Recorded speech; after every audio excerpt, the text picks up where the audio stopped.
Hello, welcome to the newspaper review. My name is William Sabule. This is where we bring you the headlines across newspapers around Nigeria. And if you're just joining us for the first time, you are in time and you are in the right place where you get details of what's happening around the country. And to do that with me on this very fine Wednesday, it's Mr. Dane Princeville. You are welcome to the show. Thanks, everyone. Good to have you here on the show. And we'll be going through the headlines shortly. Don't forget that you can also be a part of this by dropping your comments and your reactions on the comment section. Let's know what you think about these headlines as we go through them in a bit. So without wasting time, let's go straight to the headlines. We'll begin our readings today from the Daily Independent for the second day of November 2022. So let's jump right into it. It says here, chaos at Lagos Airport over unions picketing of Courtney. Unions action illegal. By Courtney speaking, airlines relocate to GAT. Union suspends action. All of that you find on the Daily Independent. Also at the very top part of that paper, we see 6 billion naira probe. EFCC action hampering Mambila Power Project. The minister speaking there. All right, moving downwards to the main headline on the Daily Independent. It says here, alleged forgery. Why police won't arrest, prosecute Tinubu? IGP. Why police won't arrest, prosecute Tinubu? IGP speaking. All the stories here on the Daily Independent. We see here, terror alert. We've beefed up security in Abuja, says Defense Minister. That story is on page 29 of the Daily Independent. Also, NDLEA declares Lagos socialite wanted for alleged drug trafficking. Stories on page 7 of the Daily Independent. And the very down part of that paper, you see EFCC raids black market Forex dealers as dollar exchanges for 850 naira. Arrest Kogi Assembly candidate, orders with 326 million naira. I think they said that's also equivalent to he was found with 326 million naira. Also, $610,000, $610,500 separately. So that's a lot of money that was found on that individual. So, Mr. Prince, I'm going to come to you. I don't know which of the stories caught your attention, but I'll just let you react to any of them. You talked about the police on Tinubu. Yeah. The police, IGP says they are not going to prosecute Tinubu or arrest him. Yeah. The highlight here now is Bola Ahmed Tinubu, the APC presidential aspirant, the Jagaban, as they call him in quote. You know, a lot of people have a lot of issues based on the last presidential elections, Bullion Van effect and everything. You know. So people feel there's a lot of money stuff happening, even with this, the toll gate problem we have there, you know, still with him. So people feel he has so much money. And so the IG should look into it for criminal offense and everything. But the IG has said it clear, there's no criminal offense tagged on BAT. So what do I have to do? Yeah. Before the police will come in, there has to be a criminal tag on you, but there's none. So on what basis are you going to get him arrested or something? It doesn't make sense to anyone. So I think he's a free guy for now. I totally agree, because if really there hasn't been any concrete allegations against him, he's free to continue vying for the position and continue his campaigns as he has been doing. Definitely. So there's no cause for alarm as regards that. All right, let's move on to our next paper for today. Even though there's a story here that is still, drawing my attention. That is the chaos at the Lagos Airport over unions picketing of Courtney. When that story broke yesterday, I was a bit in wonderment. I was like, what happened? You mean they shut down the MMA 2 for hours because of a certain company that has not really taken care of their staff properly, and because of that, flights were disrupted and all of that. How do you react to that story? The MM1 and MM2, they're about the best. That's about the standard international airport we have in Nigeria, Murtala Mohammed International Airport. The staffs there, based on their unionism, which is good, were catering for some sacked workers they had there at the airport, and they were not happy about it. And they had been trying to deliberate with the airport's management board, and nothing has been done about it. And it's best they fight for themselves, because today could be you, tomorrow it could be me.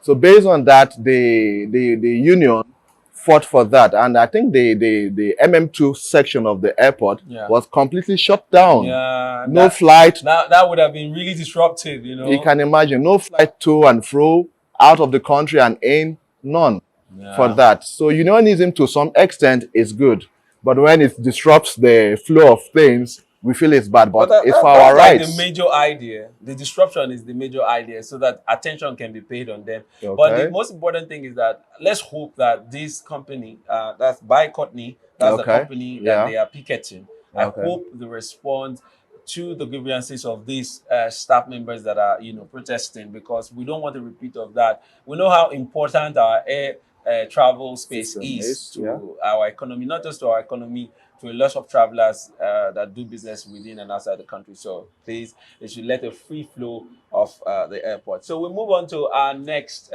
newspaper, and that will be the Daily Sun for today, the second day in the month of November. And as headlines there on the Daily Sun, we see here, 2023, Okowa to Igbo.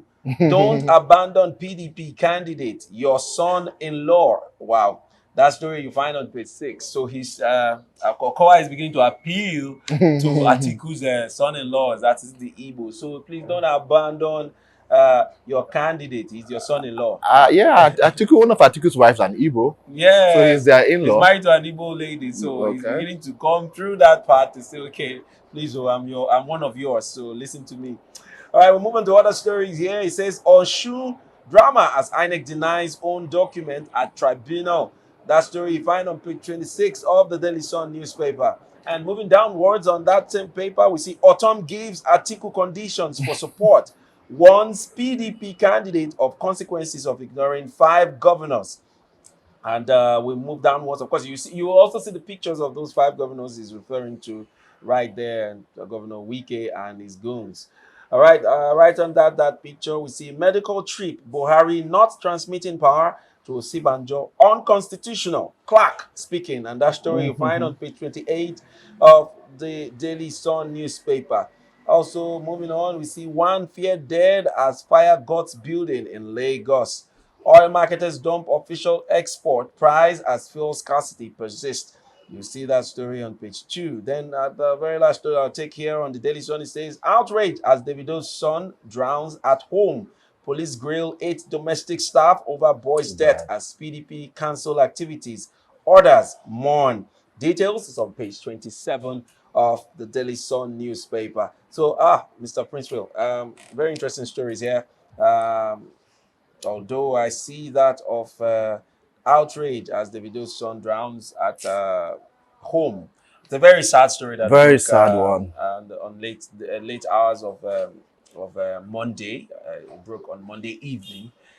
As of Tuesday, the whole world was already mourning, and it's a very sad story. Something that shouldn't happen to any parent. And to think of Davido being a very loving father to that boy, it's a very sad thing that has happened to him and his family. And our heart goes out to Davido and his entire family at this very, very critical time.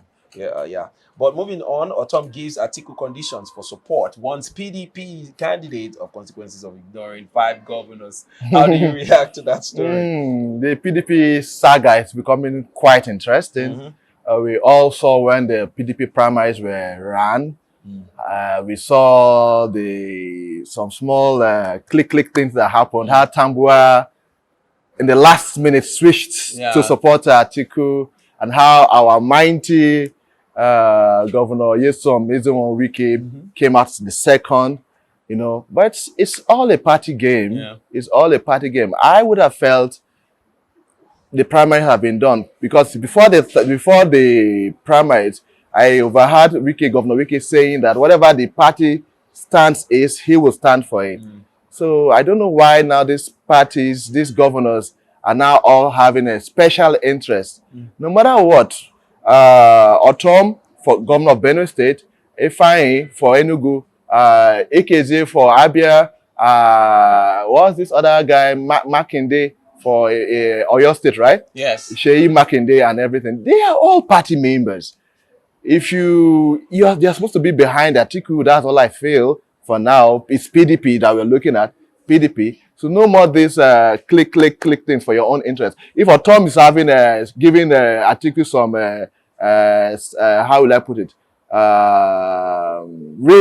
basis before he will vote for him or he will be part of him. Why should that be? That's a personal interest. It should be for the party. What is the manifesto for the PDP party? What are they standing in for? What is the but these vision? guys are aggrieved, though. They are saying that, okay, at some point they feel very betrayed by the party. The party has gone ahead to sideline them, especially the party chairman in person of Iyocha. Ayo. They've been after him. I mean, Governor Wike has been very vocal about how he feels about how, certain things have been done in the party. And now he's saying that Ayu is not a reliable or credible chairman, and he wants him out by every means before he can pull his full weight behind the PDP come the general elections, especially for the presidential candidate in person of Atiku Abubakar. And he has also faulted the camp of Atiku Abubakar over the fact that, he was not picked as the VP. Well, all of that has been playing out. It's no news. Everything we're saying now is old story. Now, what is new is Governor Otom giving Atiku conditions for support. Now, my worry about that is if Atiku, gives or fulfills this condition, does it mean that he's going to pull out from his call for the chairman to resign, plus many other things that they are asking for? That means that he's going to move away. So you see what we say about politics being a game of personal interest. And now that is also playing out. And we're hoping to see how all of this will play out, because time is of essence. We're just a few months, if I'm not mistaken, about 3 months. February 25th. And it's on my birthday.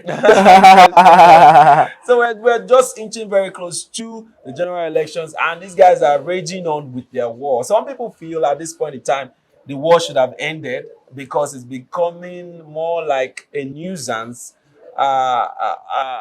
over being, a real demand. But for a person like Governor Wike, he's saying that he's not backing down. He's never going to back down until his demands for the party chairman to resign, is completed or is honored. And that's on. We are still hoping to see how all of this will play out. And then how do you react to medical trip, Buhari not transmitting power to Osibanjo unconstitutional? Clark saying that, okay, every time Buhari goes for his medical check, the seat is always left, vacant, which the Constitution has already provided, for the VP, that's the vice president, to stand in for the president for as long as the president will be out of the country. But we only saw that once in the whole of, the Buhari's administration. And in that once, a lot happened. I'm sure that was when Vice President Osibanjo became very popular. And I don't know if that is now playing out in all we now see, where the president just, jets out and there is nobody standing in for him. The seat remains vacant until he comes back. Do you got something to say concerning that story? It's a dilemma here because one of the standards before for a VP is for him to be the back man for the president. Yeah. Whenever the president is not there, the VP is there. For the states, the governor and the deputy governors are there. When the governor is not there, the deputy governor stands in for the governor. Yeah. So that should be the case of the presidency too.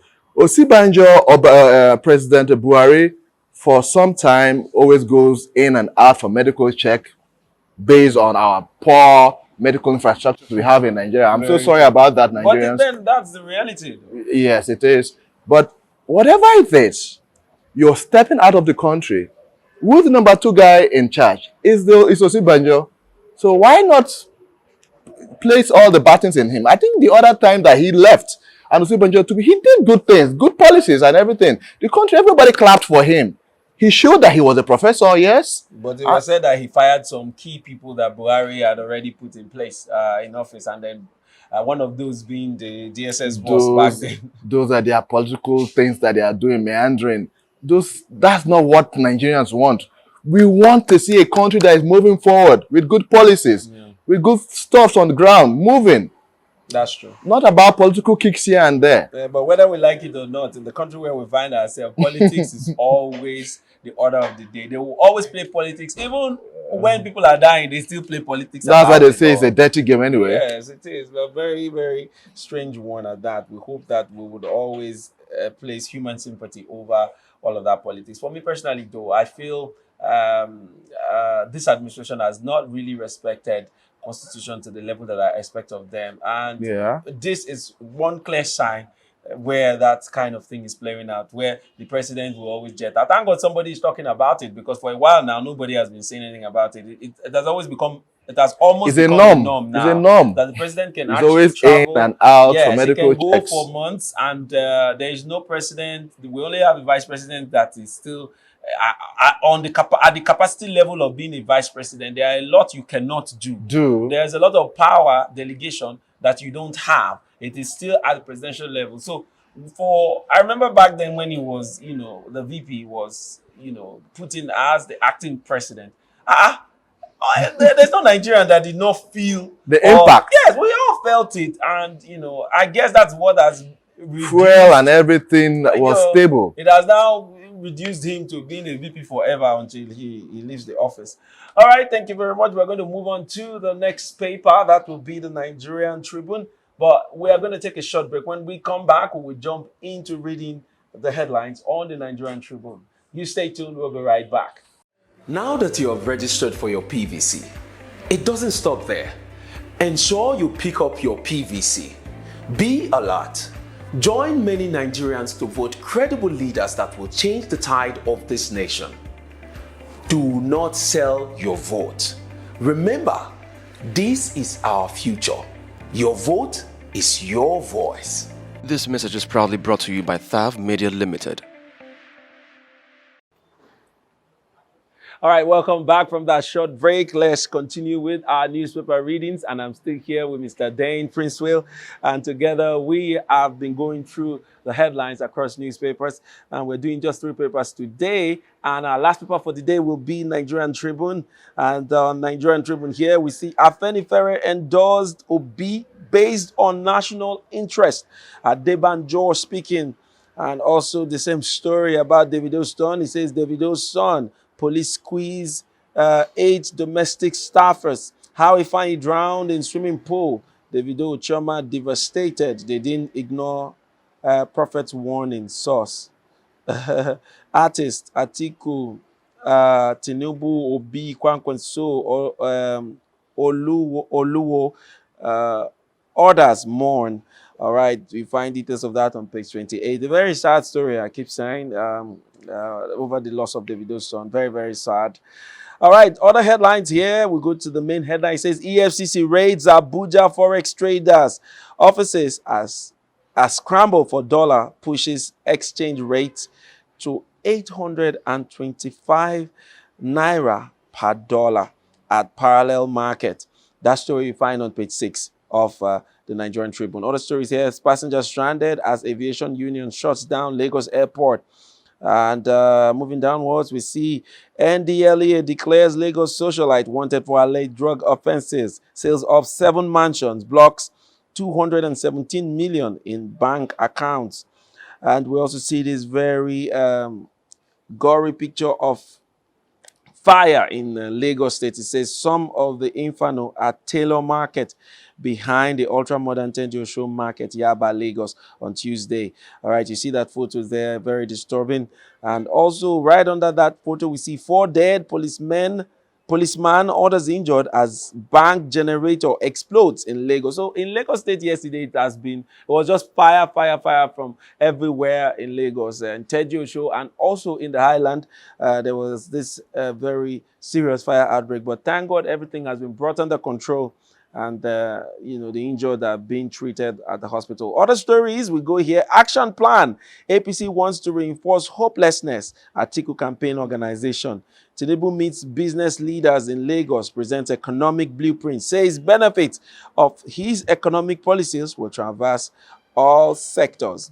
All right, Mr. Prince Will, I'd like you to react to the arrest of he said EFCC raids Abuja Forex traders' offices as scramble for dollar pushes exchange rate to 825 naira. And then there's also the prediction that it will hit 1,000 naira or above it even at this very point in time. And all of this is also unconnected to the new naira notes design that we're having. So it's connected to it, and it's beginning to cause the disruptions that were predicted before all of this time. And this new note is beginning to make people scramble to buy dollars, and and plus people that have a lot of cash in their homes trying to exchange them for dollars, just like the House of Rep member, the person vying for House of Rep that was arrested with so much money in Kogi State. Yes, he was arrested with so much money. I mean, that's a very funny or troubling news. All right, how do you react to the story? Yeah, the economic situation in the country is not so good. The inflationary trend is terrible, 2 digits now. It's terrible. Every price of everything is so high. And we are all dollar dependent. Now you go to some parties, you see people throwing dollars as I don't know what to call it. It's a sad thing. But the other part of it, again, this is something that has been done long ago. Why now, when you just have virtually few months to go? That's when the naira is being changed. Okay, the naira is being changed at what cost? I read it the other day in the paper. They are spending about virtually how much, about some billions of naira again to print this new naira denominations. You understand? That doesn't seem right to me. Why can't the CBN or the federal government or whoever is in charge use that same money that they used to print this money to get that machine done, that we also mint our monies by ourselves? That would have saved a lot of cost for us. Then two, again, whatever it is, again, why is it now, when we just have few months to the political season, there's a political undertone towards it that some people believe. Some people believe that they are bringing it in to to use it as a means to fight some political... So witch hunt some people. Witch hunt some presidential or political aspirants. Let me put it that way. Like if you say the persons that were deemed, that you mentioned, the Uyi Giwa guy that was arrested in Abuja, and few of them also, they are linked to Abuja, to the PDP presidential candidate, aspirant, Atiku Abubakar. They say they are his men or so, whatever we don't know. But the essence is to curb the naira notes, which is quite good for us. It's already happening. Yeah, if we're able to curb the naira notes, it will reduce the spending power, which will help the inflation rate to drop. As a financial analyst, we know that when you curb the financial trend power, it brings down the value of the inflationary trend, and which is terrible. It's not good for us. Even a crate of what do you call it, of egg is now 2,000 naira. A basin of naira about almost 10,000. A bag of rice about virtually 50,000 naira. Nigerians are dying. Yeah. So it's actually a welcome development for the 200 naira note, the 500 naira note, and the 1,000 naira note, as they are putting it. But if they will do it the right way, let them be apolitical about it. It is a welcome. Well, since this news broke, I've been wondering how that man got a hold of 326 million naira. That's one part of the money that was found on him. One part of plus $610,500. Wow! If we're going to convert that, we're going to. I need that. That one will overwhelm you. If we're going to convert that to naira, I can imagine the figure. It's a lot of money found in the hands of one man inside his car trunk. Okay, they said he was arrested in the hotel or so and all of that. But my own is the the move by the federal government and the CBN is beginning to take its effect as predicted. And people are beginning to, in their frantic effort to save their money, move cash. I also strongly feel that this money that was found in the hands of this man is just a tiny portion compared to what is out there.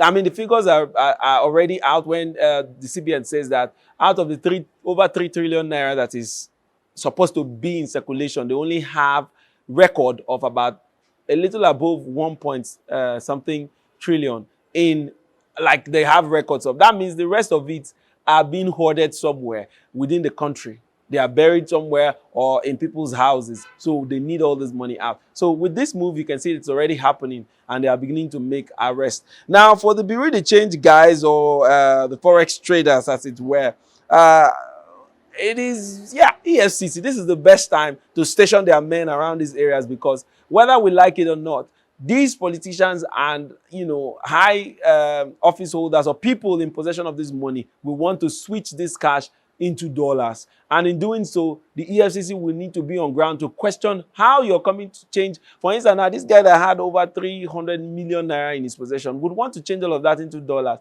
So how, even the dollar they found on him, I'm so sure is money that has already been changed into dollar form. So you can imagine the amount of money that still didn't go through the bank as against what the CBN is trying to do. So it didn't still go through the bank. It is going through these BDCs. So you see why the EFCC is beginning to clamp on them. And this, I'm sure this is going to continue until close to the elections, and we hope it yields fruit. If this move is going to curb vote buying, if this move is going to curb voter inducement, then I am all up for it. I'm in full support, and I hope it yields the fruit that you know, is desired. But I, like I said, want to be a political person now. Okay. If there are going to be other elections going to come again, right? If it's whenever it's election time and another government is going to come in, and they too now do what the present government is doing now, when they're about to leave, based on whatever the fears are, now want to do the exchange, the naira note again. What would then call it? No, I'm not expecting that kind of move. I'm not expecting that's it. the dilemma. But you're right. The dilemma I'm saying. Nigeria, nothing is impossible. Good. Nothing That's the dilemma. impossible. So we should have a system whereby things happen for a cause, not political. If it's not political, it's fine. But if it's for political reasons, it's dangerous for our economy, for our nation, and for our unity. Yeah, I agree with you. Thank you so much, Mr. Princeville. That's all we're going to take for today. Thank you for making it to the show. And to our viewers, we want to thank you for staying with us up to this time. This is where we'll call it quit today. But we are still back here on the program tomorrow. So join us on the newspaper review tomorrow. Don't forget to drop your comments and your reactions. And also follow us on all our social media handles on Facebook, Instagram, and on Twitter. We would love to have you on our platforms. Till next time I come your way again, my name is William Sabule, and this has been the newspaper review on TAV TV.